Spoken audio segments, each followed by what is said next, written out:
Hey y'all, I hope you're doing well today. I want to have a real conversation with you about something that's affecting so many of us right now.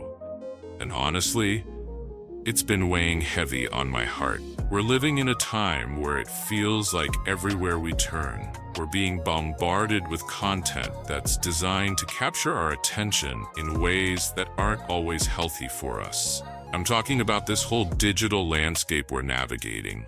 Social media, the internet, even just trying to watch a simple video or scroll through your feed. It's like there's no safe space anymore where you're not being hit with something that's trying to pull at your emotions or your desires. And look, I'm not trying to point fingers or judge anybody. I've been there, I've walked that path, and I understand how easy it is to get caught up in all of this. But I think it's time we have an honest conversation about what this is doing to us as people.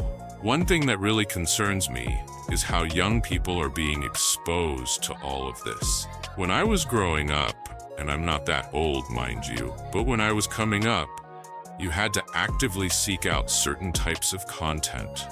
Now, man, kids are stumbling across things they shouldn't see just by accident. They're on their tablets, on their phones, and before you know it, they're exposed to stuff that can really mess with how they view relationships, how they view themselves, and how they understand what real connection looks like.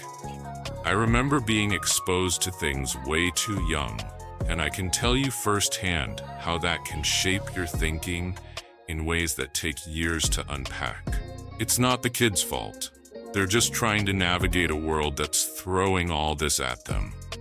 And listen, if this is resonating with you right now, if you're nodding your head thinking, yeah, this person gets it, do me a favor and hit that like button. It lets me know that these conversations matter to you, and it helps me reach more people who might need to hear this message.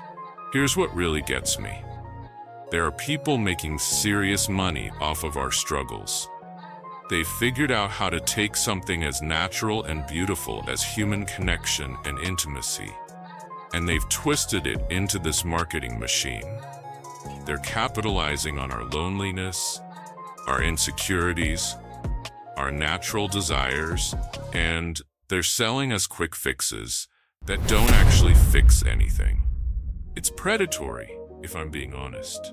They know exactly what buttons to push, what emotions to trigger, and they've created this whole system where we're constantly chasing that next hit, that next moment of feeling good, without ever addressing what's actually missing in our lives. And here's the scary part.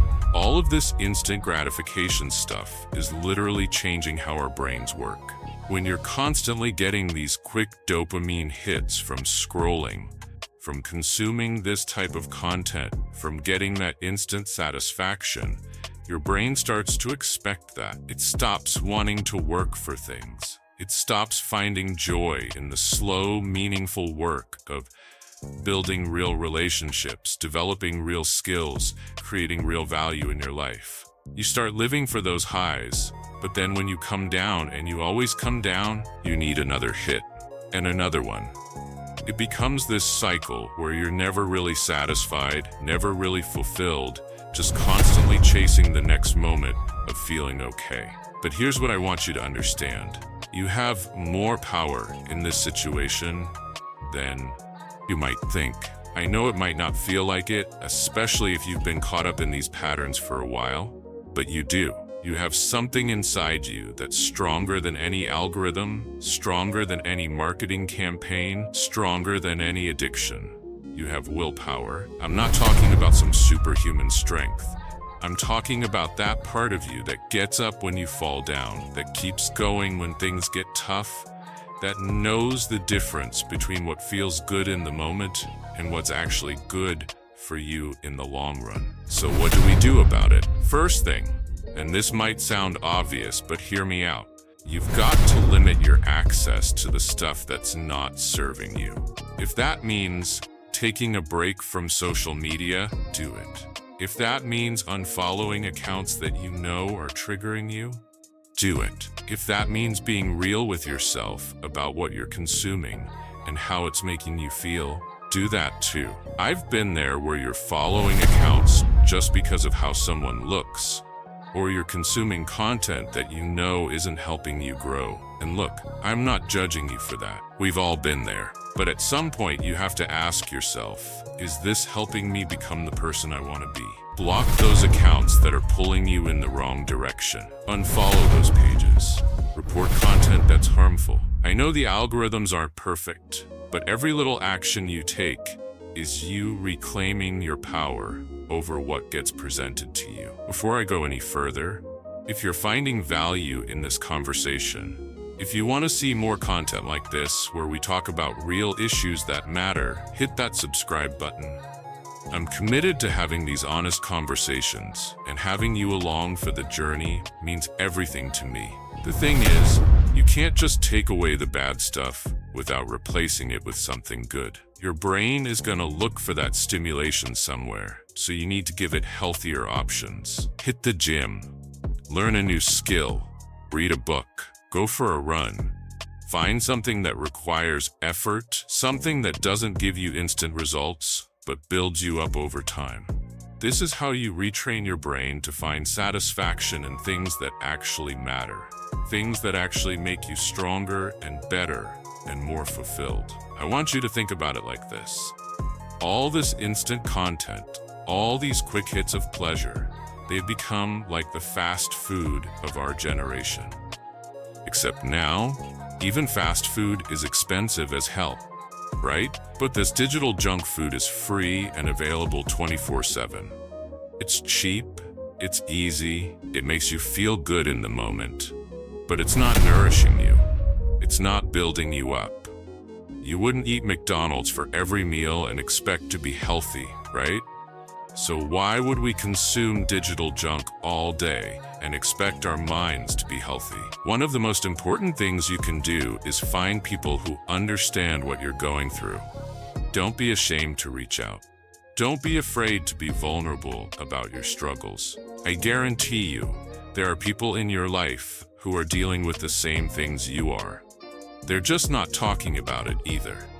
Find yourself some accountability partners. Join communities of people who are on the same journey. There are people out there who want to see you win, who want to support you, who understand that this struggle is real and it's not something you have to face alone. Here's something I used to do when I was really working on my self-control. I would test myself with small things. I'd buy my favorite snacks, the ones I knew weren't good for me, and I'd put them somewhere I could see them. Then I'd tell myself, if you want to eat these, you can, but you've got to do 1,000 push-ups for each one. Most of the time, I'd look at those snacks and think, nah, that juice ain't worth the squeeze. And I'd let them sit there until the craving passed. Sometimes I'd end up throwing them away or giving them to family. But the point was, I was training my willpower. I was proving to myself that I could choose what I really wanted over what felt good in the moment. The goal isn't perfection. Let me be clear about that. The goal is conscious choice. When you do something, whether it's good for you or not, you want to make sure it's because you chose it, not because something chose it for you, not because an algorithm manipulated you, not because you were feeling lonely or bored or stressed, but because you made a conscious decision as a grown person who understands the consequences. That's freedom, that's power, that's what we're working toward. Don't set yourself up for failure by making these impossible promises like, I'm never going to struggle with this again. That's not realistic. And when you inevitably have a moment of weakness, you'll just beat yourself up and give up entirely.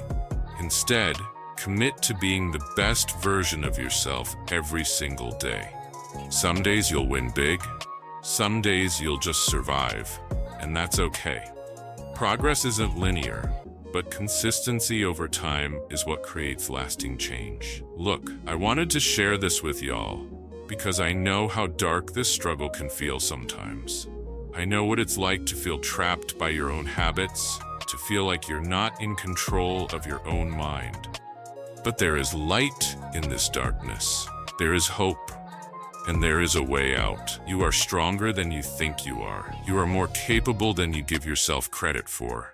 And you deserve to live a life where you're making conscious choices based on your values and your goals, not just reacting to whatever's being thrown at you. I'm working on some resources that I think will help with this journey, and I'm excited to share those with you soon.